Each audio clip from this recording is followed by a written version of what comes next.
লোকসভার ভোট পর্ব মিটতে না মিটতেই জাতীয় নির্বাচন কমিশন বিধানসভা ভোটের প্রস্তুতি শুরু করে দিল। আজ এই সংক্রান্ত একটি বিজ্ঞপ্তি জারি হয়েছে জাতীয় নির্বাচন কমিশনের ওয়েবসাইটে।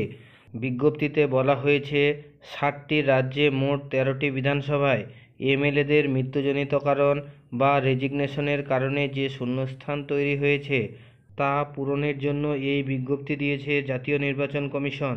যেসব রাজ্যে যেসব বিধানসভা ক্ষেত্রের মধ্যে এই বাই ইলেকশনগুলি হবে সেগুলি দেখে নিন।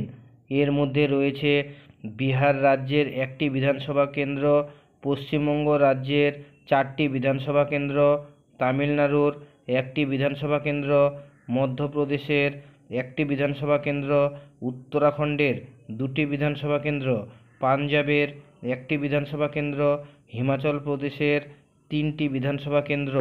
কী কারণে এই বিধানসভা ক্ষেত্রগুলির মধ্যে ভ্যাকেন্সি তৈরি হয়েছে এবং কারা আগে এই বিধানসভা ক্ষেত্রগুলির মধ্যে এমএলএ ছিলেন তাদের নামগুলি দেখে নিন। এই 13টি বিধানসভা ক্ষেত্রের মধ্যে মৃত্যুজনিত কারণ বা রেজিগনেশনের কারণে যে শূন্যস্থান পূরণ হয়েছে তা পূরণ করার জন্য গেজেট নোটিফিকেশন প্রকাশিত হবে 14ই জুন শুক্রবার। নমিনেশন পূরণ করার শেষ তারিখ 21শে জুন শুক্রবার। নমিনেশনগুলির স্ক্রুটিনি হবে 24শে জুন সোমবার। যেসব ক্যান্ডিডেটরা নমিনেশন উইথড্রল করতে চান তাদের উইথড্রল করতে হবে 26শে জুনের মধ্যে।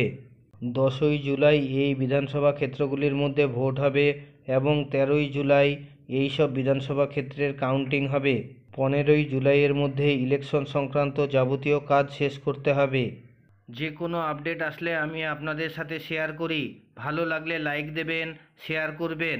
আর আপনি যদি আমার চ্যানেলে প্রথমবার আসেন তাহলে এই ধরনের ভিডিওগুলি পাওয়ার জন্য চ্যানেলটিকে অবশ্যই সাবস্ক্রাইব করবেন এবং পাশে থাকা বেল চিহ্নটি টিপে নোটিফিকেশন অল করে দেবেন।